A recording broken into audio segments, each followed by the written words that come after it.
아멘. 자, 어제 이제 시간이 미쳐 다 가버려서 하지 못했는데요. 하나님께서 이제 이스라엘 백성들이 광야에 가거든 원칙 두 가지를 명령하셨어요. 그것은 뭐냐? 남겨두지 말고 그 족속을 다 멸하거라. 만약에 남겨두면 그들이 후환이 될 거라는 거예요. 그래서 너희의 찌르는 가시가 되고 옆구리에 가시가 된다. 가시라는 게 뭐? 옆구리를 찌르는 가시라는, 가만히 있어도 계속 찔러댄다는 거예요. 그러니까 24시간 괴롭히는 존재가 될 것이다. 두 번째는 땅을 나눌 때에 반드시 제비 뽑아 나누거라.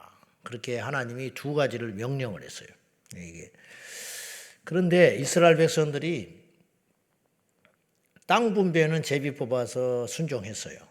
그런데 다 멸하지는 않았어요. 멸하지 못하는 것이 아니고 멸하지 않았어요.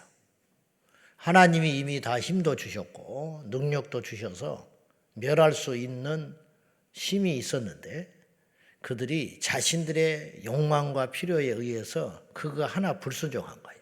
전쟁에도 이겼고 땅도 다 차지했는데 그들의 노동력이 탐났는지 그들의 문화가 탐났는지 다 쓸어버리질 않고 놔둔 결과 사사기의 비극이 시작된 거예요.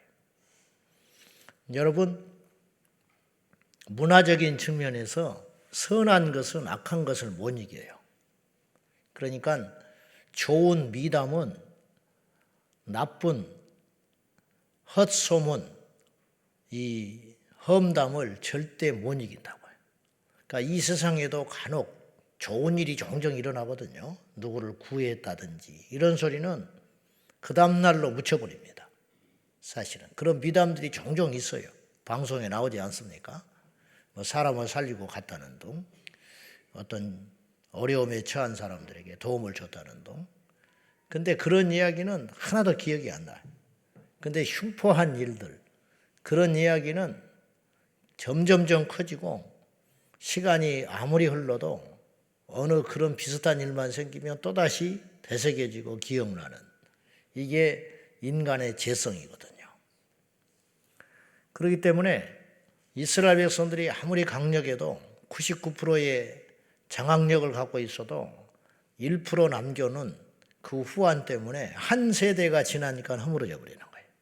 이게 이렇게 강렬해요. 그러니 우리가 예배드리고 말씀으로 집중을 하고 하나님의 뜻으로 살고 싶어 하는 그런 몸부림이 있다 할지라도 어지간해서는 세상을 이기기가 쉽지 않다. 그러면 이기는 비결은 뭐냐? 그래서 하나님께서 원리를 가르쳐 주는 거예요. 완전히 쓸어버리라는 거예요. 이만큼도 남겨두지 말라는 거예요. 한 번만, 2번만 절대 안 된다는 거예요.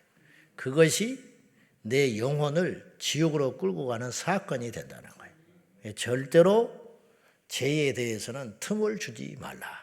이것이 하나님의 뜻이에요. 그러니까 생각도 하지 말라는 거예요. 생각도. 뭐 실제로 그걸 하기 전에, 그래서 저거 좋다, 자기 것이 아닌데 그런 마음도 갖지 마라라는 거예요. 만약은 없어요. 우리는 죄에 있어서는 그런 환경을 이길 수 있는 사람은 없다.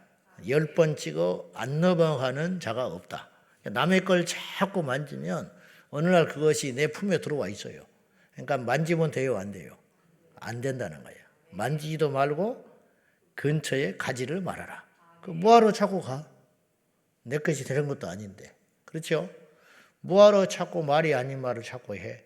필요 없다. 그런 뜻이에요. 자, 민수기 34장은 이제 하나님께서 가나안의 경계를 설명하고 정해 주는 거죠. 지금 이스라엘 백성들이 가나안 땅에 들어갔어요, 안 들어갔어요? 안 들어갔지요. 근데 이미 하나님께서는 계속 하시는 말씀이, 출애굽기부터 하시는 말씀이 들어가게 되거든. 제사를 이렇게 하고 이미 들어간 걸 기정사실화 하시고 출발할 때부터 들어가거든 절기를 지켜라. 들어가거든 그 땅을 이렇게 하거라. 들어가거든 11조를 이렇게 하거라. 들어가거든 농사는 이렇게 짓거라. 들어가거든 이방인은 이렇게 상대하거라. 이미 전제해버린 거예요. 예. 김치국부터 마시는 것 같잖아요. 이스라엘 백성들이. 사람이 그렇게 큰 소리를 치면 믿을 게 하나 없어요. 예. 그런데 하나님은 장담하세요. 사람의 장담은 허풍이고 하나님의 장담은 확실한 약속이 되는 겁니다. 하나님이 우리에게 장담하시거든요. 내가 너를 결코 버리지 아니하리라. 안 버리시는 거예요. 절대로. 이스라엘을 회복시키신다고 장담하셨거든요. 이사야서를 통해서 회복되는 거예요. 너희들이 포로기 70년이 지나면 내가 사용하는 종을 통해서 반드시 돌아오리라. 하나님이 장담했어요. 하나님의 장담을 인간이 절대로 막지 못해요. 우리 주님이 우리를 만세전에 택했다고 장담하셨어요. 그러니까 누가 우리를 건드리지 못하는 거예요. 부침은 있죠. 넘어졌다, 자빠졌다, 일어났다, 이겼다, 패배했다 하지만 결국은 하나님께서 우리를 딱 정해놓고 이것이 하나님의 예정이에요. 여러분, 하나님 우리를 택했어요. 근데 누가 택했는지 몰라. 그러니까 최선을 다하는 거예요. 아멘. 하나님이 모르게 어떤 일이 일어나요? 그게 말이 돼요, 안 돼요? 그것 자체가 성립이 안 되는 거예요. 하나님이 몰라. 근데 어떤 일이 일어나. 그때서야 막 하나님 수습을 해. 말이 안 되지요. 하나님이 이미 구원받을 자가 정해졌을까요? 안 정해졌을까요? 정해졌다니까요. 이건 장로교 예정 그걸 떠나서 성경을 봐도 그렇고 상식적으로만 조금만 생각하면 하나님께서 모르게 어떤 사람이 열심히 해가지고 믿어서 천국 갔다. 또 어떤 사람은 하나님 모르게 이 사람은 노력을 하지 않아가지고 믿을 수 있는 기회를 상실해서 지옥 갔다. 있을 수 있는 일이에요? 있을 수 없다니까요. 물론 예정도 우리가 감당하기는 어려워요. 그러면 애초에 복음 듣지 못한 사람은 어떡하냐. 그래서 논쟁이 많은데 그러나 큰 틀은 이건 거예요. 하나님이 모르게 어떤 일이 일어나겠냐. 이거 말이 안 되는 거예요. 어불성설. 하나님은 이미 다 정해놨어요.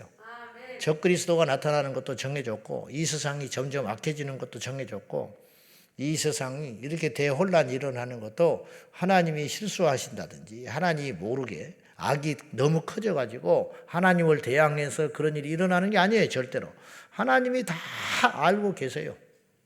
문제는 우리가 그걸 알아요? 몰라요? 모른다는 거죠. 그러니까 어떻게 해야 돼요? 최선을 다하는 거예요. 그래서 전도하는 거예요. 저 사람이 버렸는지 저 사람을 하나님이 택했는지 우리끼리는 몰라요.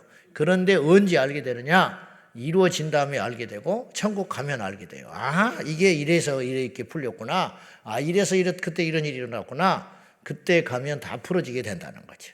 하나님은 이스라엘 백성들에게 광야에 살고 있는 이스라엘 백성들에게 가나안 땅에 들어가거든 너희의 경계는 이렇게 되리라. 하나님이 다 그어줬어요. 그어라.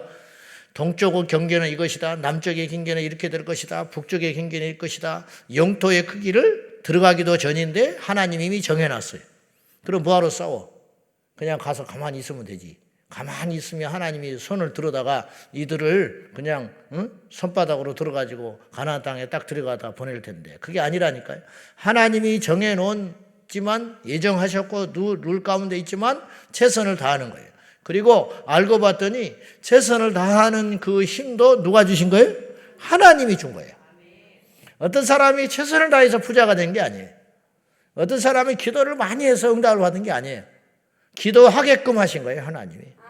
어떤 사람이 그래서 신명기서에 나와요. 너희가 가나안에 가거든 너희가 재물을 많이 취하게 될 거다. 근데 그 재물을 취할 수 있는 능력도 하나님이 준 것이다. 어떤 사람은 딱 보면 여기다 이걸 하면 되겠다 저걸 하면 되겠다 해서 돈벌이가 된다 이 말이에요.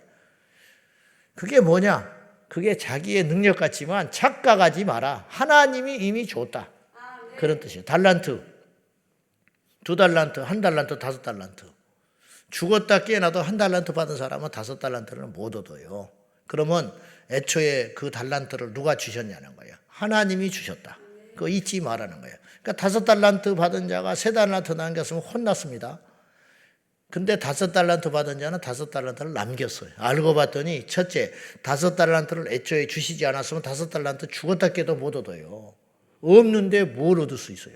5달란트가 있었으니까 그걸 가지고 활용을 해가지고 5달란트를 남긴 거잖아요. 그죠? 첫째, 하나님이 애초에 주신 거야. 두 번째, 알고 봤더니 5달란트 맡은 자는 더 능력이 있었지요. 그 능력을 누가 주신 거예요? 하나님이 주신 거라는 거예요. 그러니까 모든 것은 하나님의 계획과 뜻 안에 있는 것입니다. 그래서 그것에 대해서 받아들임이 믿음이라. 그러니까 불평하면 안 돼. 불평하고 원망하면 그것 자체가 믿음이 없는 거야. 왜 나에게 이런 사람을 만나게 했을까? 나에게 왜 이런 셀에 들어가게 됐는가? 나에게는 왜 이런 셀 식구를 줬고 이런 리더를 만나게 됐는가? 그런 말 자체가 필요가 없는 거예요. 그러면 그런 상황을 만나면 우리는 가만히 있어야 되냐? 가만히 있어라 이 말이에요. 가만히 있는 게 믿음이에요. 말이 됩니까 목사님? 아니, 때가 되면 하나님께서 다 해결해 주세요. 그때까지 뭐 하는 거예요? 인내하고 기도하는 거예요. 홍해 앞에 선 이스라엘 백성들에게 모세를 통해 하나님 뭐라고 하신지 알아요? 너희는 잠잠히 있어라 그랬어요. 호들갑 떨지 말고 가만히 있어. 여러분 뒤에는 애굽의 군사들이 몰려오는데 앞에 홍해가 있는데 가만히 있는 게 이게 보통 일인지 아세요? 이게 엄청난 믿음이 필요한 거예요. 그래서 모세만 가만히 있었어요. 이스라엘 백성들은 난리 났어요. 우리 다 죽이려고 그러냐고 원망하고 불안하고 두려워 떨었지요. 모세의 믿음으로 홍해가 갈라진 거예요. 그러니까 행악자로 인하여 원망할 필요도 없고 나에게 왜 이런 일이 생기냐고 원망하지도 말고 왜 나만 겪는 고통이라고 말하지 마라. 고통이 클수록 그걸 잘 감당하면 하늘의 상이 되는 것이고 이 땅에 순탄하게 남이 해놓은 것 쩍쩍쩍 받아가지고 누리기만 하면 그것이 이 땅의 복처럼 보이지만 하나님 앞에 가면 너 뭐하다 왔냐? 아무것도 한 것이 없어. 예를 들어서 믿는 집에 태어나서 믿는 자를 만나가지고 전부 대우받고 오히려 그건 주의를 어기면 있을 수 없는 일. 뭐 제사라는 건 제자 입에 올려보지도 않았고 그냥 그렇게 사랑을 독차지 받으면서 거기다가 또 남편도 잘 만나고 아내도 잘 만나고 거기도 자식까지 잘 만나서 그냥 고난이라는 자체를 모르고 0.01% 정도 그런 사람들이 있어요. 종종. 그래가지고 또 복도 많이 받았어요. 그러니까 죽을 때도 더 잘 죽었어. 그리고 하나님 앞에 갔어. 하나님 너 뭐하다 왔냐? 한 게 있어야지. 누리기는 했는데 한 게 없는 거예요. 그 상이 없어. 어떤 사람은 우리 데모처럼 혹독한 가난한 집에 태어나서 믿지 않는 집에 그것도 지질이 복도 없어서 학교 근처는 가보지도 못하고 글씨도 깨우치지 못하고 믿지 않는 남편 만나고 믿지 않는 친정 시가 아무도 안 믿고 평생 기도해서 전부 예수 믿게 만들고 남편 먼저 앞세우고 자식도 먼저 하나 앞세우고 그런 와중에서도 무너지지 않고 죽기 살기로 기도하지만 삶의 형편은 썩 나아지지 않고 언젠가 가시겠죠. 하나님 앞에 가면 하나님이 뭐라 그럴까? 너 왜 세상을 그렇게 구질구질하게 살았냐? 그렇게 말하실까요? 주님이 안아주세요. 너무 수고했다. 남들이 한 노력에 1000배는 기울이고 산 분이야. 그분은. 그러나 복이 없었어. 그러나 천국에 가면 상이 얼마나 많겠어. 그러므로 하나님은 공평하신 분입니다. 어쨌든 경계를 정해놓으신 하나님. 믿음으로 이미 들어가기 전에 하나님께서 다 이들이 싸워서 쟁취한 게 아니고 하나님이 경계를 정해놓고 그 선을 넘지도 않고 모자라지도 않고 넘지도 않게 하나님이 다 해놓으셨다. 그 인간은 로봇이냐? 로봇이라는 말은 할 수 없지만 인간은 피조물이다. 그걸 받아들이는 것이 믿음이고 그것이 또한 우리가 걸어가야 할 영적인 숙명이라는 것도 잊지 마셔야 돼요. 한 가지 분명한 것은 하나님께서 말씀하시고 장담했으니 분명히 된다. 그러므로 사랑하는 여러분, 약속을 하나님께 받았으면 그 약속은 절대로 인생이 아니신 하나님이 시건치 아니하시고 분명히 말씀하신 것이라면 그걸 믿고 가시기 바랍니다. 기도를 해야 그 약속이 열리죠. 자, 땅을 분배할 때에 원칙이 있어요. 원칙. 자, 16절 봐요. 한번 봅시다. 다 같이 시작. 여호와께서 또 모세에게 말씀하여 이르시되 17절 너희에게 땅을 기업으로 나눌 자의 이름은 이러하니 제사장 엘르아살과 눈의 아들 여호수아니라. 아론의 아들 엘르아살, 아론은 죽었지요. 대를 이어서 엘르아살이 두 아들은 먼저 죽었고 나답과 아비후가 죽었고 남아 있는 자식 중에 엘르아살이 이제 제사장이 된 거예요. 나머지 두 자식들이. 그리고 눈의 아들 여호수아이니라. 그래서 총 책임자는 제사장 엘르아살과 군대 장군 여호수아, 이 둘이서 책임지게 만들고, 그 다음에 각 지파에서 한 사람씩 지휘관을 택하라고 그래요. 12지파에. 레위 지파는 땅 안 주지요.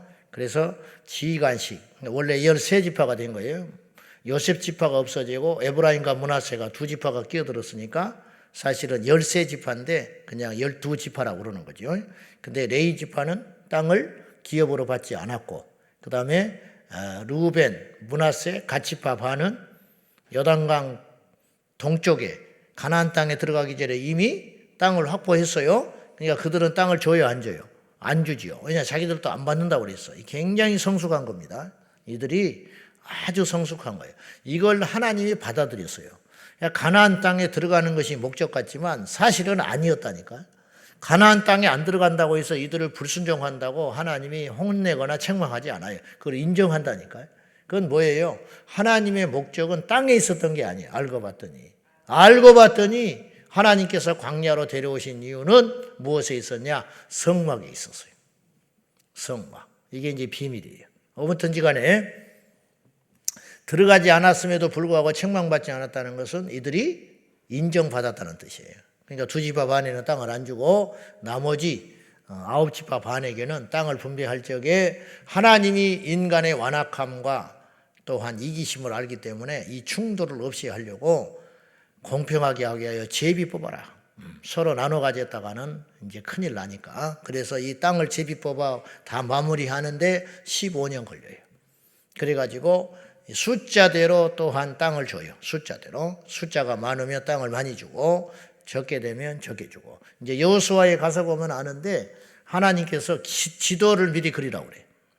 그 땅을 다 정복하기도 전에 너희가 차지할 땅의 경계를 정해서 지도를 그리라고 그래. 하나님이 오늘 민수기서 34장에서 경계 이미 정해졌잖아요. 그러니까 테두리는 이렇게 지도가 이미 나와 있는 거예요. 그거에 따라서 현지 답사하면서 지도를 미리 그려요. 그리고는 싸워요. 믿음이죠. 하나님이 그렇게 먼저 확신을 주시고 싸우게 하셨다. 자, 여기서 특이한 것은 하나님께서 각 지파의 지휘관을 모세가 지명한 게 아니고 하나님이 지명했다는 거예요. 하나님이 이렇게 섬세하신 분이에요. 다 알고 있다는 뜻도 돼요. 누구를 도대체 알기에 이 사람은 지도자로 세워라. 이 사람을 이걸 뽑아라. 그래서 나머지 12지파, 이제 9지파 반만 뽑았겠죠. 나머지는 뽑을 필요가 없지. 그 사람들을 전부 지명해서 이 지파에는 이 사람을 뽑아라. 이 지파에서는 이 사람을 뽑아라. 하나님이 이름까지 다 거명해가지고 오늘 본문에 이름까지 기록되어 있지 않습니까? 하나님이 다 아신다. 우리 이름 알아요, 몰라요? 알지. 근데 우리 이름이 생명록에 기록되어 있어요? 있어요, 없어요? 있어야지. 또 있는 줄로 믿어야지. 있는 줄로 믿어야지. 그 생명책에 기록된 자가 천국에 간다. 하나님이 아시니까 그 이름을 기록하겠지. 오늘의 결론입니다. 하나님은 크신 분입니다. 엄청나게 큰 분이죠. 이 우주보다 큰 분이에요.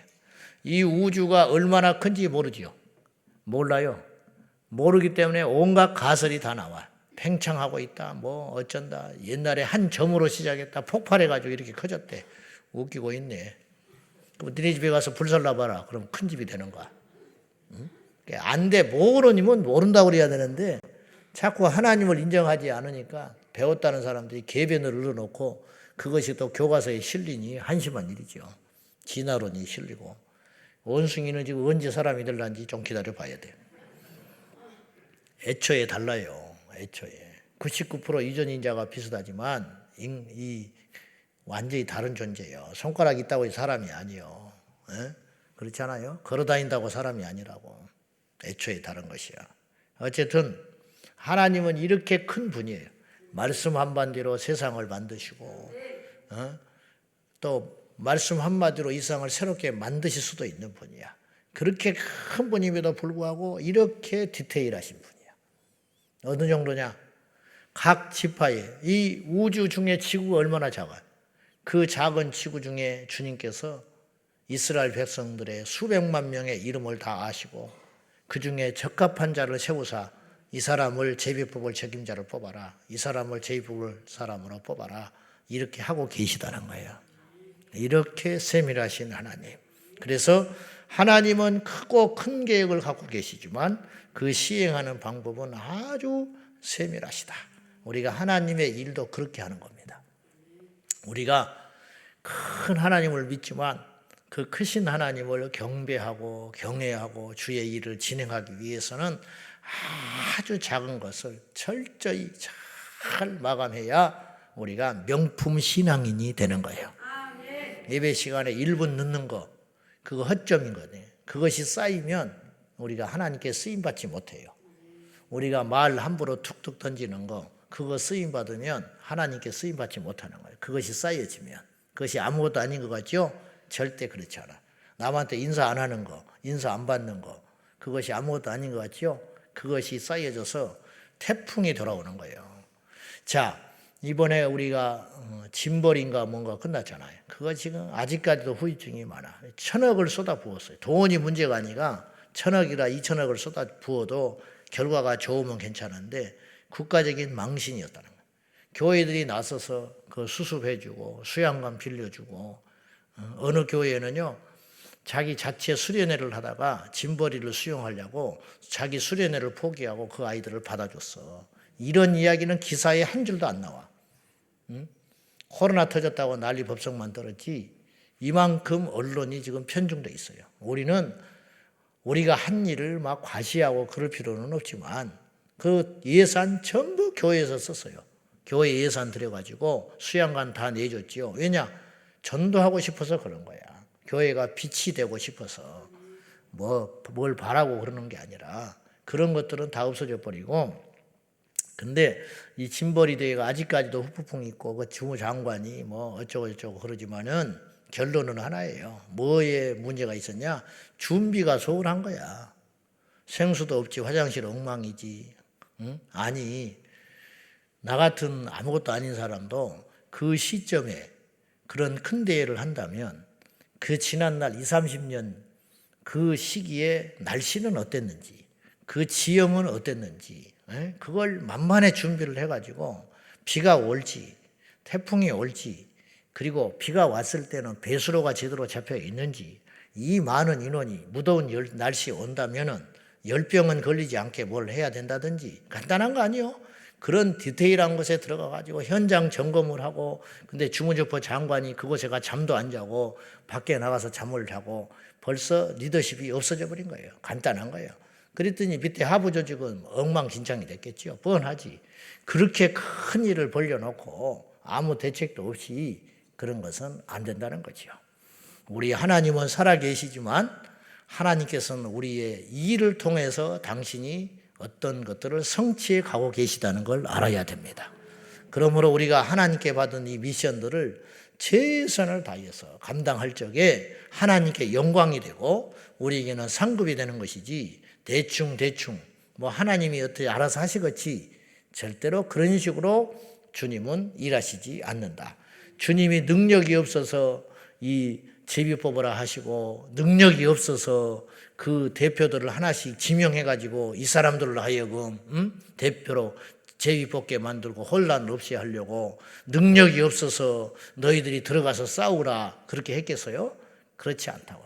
하나님이 해가는 방식들이 그런 것이라는 거예요.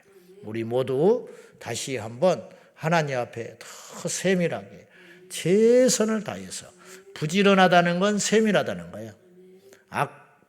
게으르니까 대충 하는 거예요. 부지런하기 때문에 놓치지 않는 거예요. 놓치지 말고 우리가 하나님께 받은 사명이 그 일이 큰 일이든 작은 일이든 최선을 다해서 하나님께서 영광을 받으시도록 우리가 힘쓰고 노력하는 저희 모두가 되기를 축원합니다. 기도하십시다. 자, 기도하실 적에 하나님께서 가나안의 경계를 미리 정하시고 이미 이겨놓은 싸움에 이스라엘 백성들을 가나안 땅에 무장시켜서 보내셨습니다. 그러나 싸움은 이스라엘 백성들이 하는 것입니다. 하나님은 우리에게 길을 이미 예정해 놓으셨고 우리에게 해야 할 일을 이미 다 정해 놓으셨습니다. 그럼에도 불구하고 우리는 최선을 다해서 하나님께서 주신 사명들을 감당해야 되겠습니다.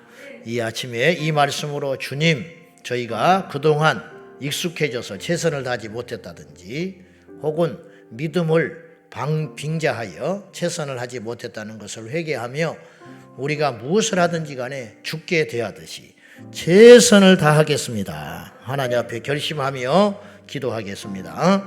살아계신 하나님 아버지, 하나님 앞에 믿음을 왜곡하여 게으름이 마치 믿음인 양, 아무것도 하지 않는 것이 믿음인 양 아버지 앞에 꾀를 부리고 믿음을 왜곡했는지 모르겠습니다. 최선을 다하여 기도하게 하시고 최선을 다하여 전도하게 하시고 힘써서 우리가 하나님께서 주신 사명을 잘 감당할 수 있도록 작은 것 하나를 놓치면 큰일이 그르치게 됨을 우리가 원리로 잘 깨닫고 최선을 다하여 달려갈 수 있도록 도와주시옵소서. 악한 마귀는 작은 것을 통해서 큰 것을 방해하고 있는데 우리가 그것을 깨달아야 하겠습니다. 잘 알아야 되겠습니다. 주님, 하나님께서 우리에게 큰 계획과 큰 비전을 주셨지만은 그것을 성취하기 위해서는 천리길도 한 걸음처럼 우리가 작은 것부터 시작할 때에 하나님께서 큰 역사를 이룰 줄로 믿습니다. 다윗이 목자로서 최선을 다할 적에 이스라엘의 왕이 된 것처럼 오늘 우리가 최선을 다하여 할 적에 하나님께서 우리에게 큰 은혜를 주실 줄로 믿습니다. 그 힘도 여호와께서 주셨으니 내세울 것도 자랑할 것도 없습니다. 주님이 다 하셨습니다. 영광 받아 주옵소서. 이스라엘에게 가나안 땅에 들어가기도 전에 경계를 정하시고 승리를 이미 예정하시고 그 땅을 정복하거든 그 땅을 제비법을 책임자는 이와 같다 이름까지 거명하여 말씀하신 주님, 우리 주님은 장담하셨습니다. 우리는 그 약속을 믿고 갑니다. 주여, 결코 우리를 포기하지 아니하시고 우리 집안을 구원해 주시고 우리 후대에게 믿음으로 언젠가는 반드시 세상에 있지 아니하고 예배자가 된다는 약속을 주신 아버지, 그 약속을 믿고 지치지 아니하고 나아갑니다. 주여, 역사하여 주옵소서. 우리가 최선을 다하게 하여 주시고 최선을 다하는 것이 결코 믿음이요 본질인 것을 깨달아 게으르고 나태함을 믿음으로 빙자하지 아니하도록 역사해 주옵소서. 오늘 또 이 시간을 최선을 다하며 오늘 또 우리에게 맡겨진 한 영혼에 대하여 최선을 다하며 오늘 또 우리에게 맡겨진 일에 대하여 최선을 다하는 깨어있는 성도들이 되게 하여 주옵소서. 예수님의 이름으로 간절히 기도하옵나이다. 아멘. 주여, 주여, 주여. 살아 역사하시는 아버지 하나님, 우리의 삶에 하나님의 간섭하심과 계획하심이 있으니 우리가 최선을 다하여 하나님께서 우리를 통하여 이루고자 하는 그 일들이 이루어지기를 하여 우리의 시간과 우리의 마음과 우리의 생각과 우리의 몸을 드리게 하여 주옵소서.